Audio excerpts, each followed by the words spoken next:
Tu veux que je te raconte l'histoire du château englouti qui refait surface ? Ok, mais moi, je ne raconte mes histoires qu'aux enfants qui se lavent les dents. Donc attrape ta brosse à dents, ton dentifrice et tu frottes jusqu'à ce que l'histoire soit terminée. 3, 2, 1, 0.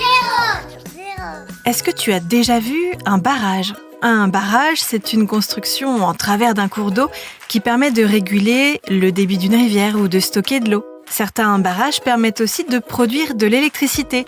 Et l'idée, c'est de transformer l'énergie fournie par la puissance de l'eau en électricité. Et pour construire un barrage, il n'y a pas le choix. Il faut inonder une zone.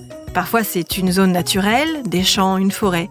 Mais d'autres fois, c'est une zone où il y a des constructions. Et c'est comme ça qu'un barrage, construit en Espagne il y a plusieurs dizaines d'années, a inondé un village.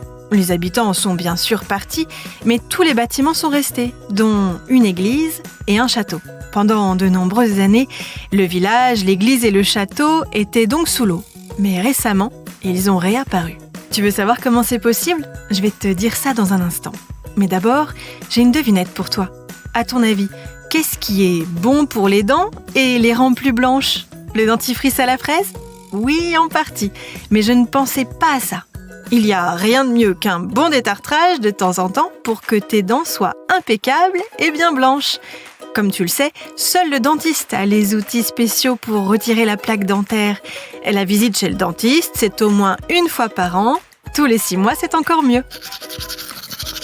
Pour en revenir à notre histoire de village englouti, il était donc sous l'eau depuis 50 ans et la construction du barrage. Mais depuis plusieurs mois en Espagne, il fait très sec, très chaud, il pleut peu et les réserves d'eau diminuent. C'est comme ça que le niveau du lac artificiel créé par le barrage a beaucoup baissé. Tellement diminué que le village englouti, son église et son château sont aujourd'hui totalement à sec. On peut même les visiter. Cette sécheresse historique, c'est une des conséquences du changement climatique. Mais on peut faire beaucoup de choses pour atténuer les effets de ce changement climatique, comme ne pas gâcher les ressources, économiser l'eau et adopter les bons gestes pour l'environnement. Bon, montre-moi un peu tes dents. Fais A, fais I. C'est pas mal ça, bien blanche comme il faut. Tant pis pour vous les caries.